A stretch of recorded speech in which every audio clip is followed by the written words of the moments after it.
देखो बेटा, ये सवाल कितना अच्छा है। कह रहे हैं कि एक हमारे पास कैपेसिटर है और उसको हमने एक एसी सोर्स से जोड़ रखा है। एम आई राइट? मान ली कैपेसिटर की कैपेसिटी सी ए कह भी रखा है। तो कह लगे ऐसे हालात में आपको क्या दिख रहा है? कैपेसिटेंसी दिख रही है दो बार कि ये करंट रिमेन्स चेंज और ये डिक्रीज हो गई। फ्रीक्वेंसी ऑफ ऑपरेटिंग सिस्टम मान लीजिए ओमेगा है, इसको जब डिक्रीज करते तो क्या होगा? तो आपने कहा sir X C is equal to 1/ओमेगा सी होता है।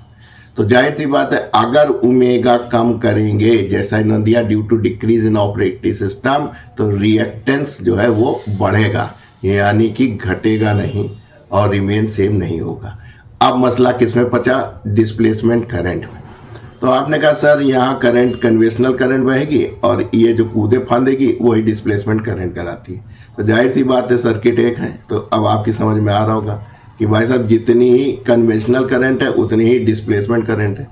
ये बराबर जो भी वोल्टेज आपने लगाया, आपने कहा सर हमने V0 साइन ओमेगा टी लगा दिया था और इसको रिएक्टेंस से भाग कर दिया था।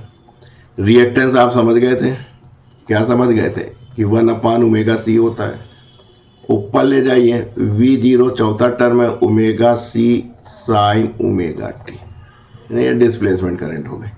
तो भाई साहब ये डिक्रीज कर रहा है, यानी ओमेगा डिक्रीजेस, तो जाहिर सी बात है प्रोडक्ट है ये भी डिक्रीज करेगा। और साइन ओमेगा टी, जितना साइन कम होता है उतना जितना साइन कम होता है एंगल, उतनी उसकी वैल्यू कम होती है।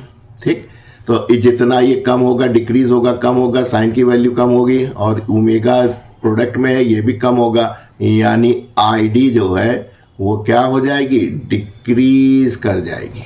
है कोई? Yes, displacement current decreases. Third is the correct option.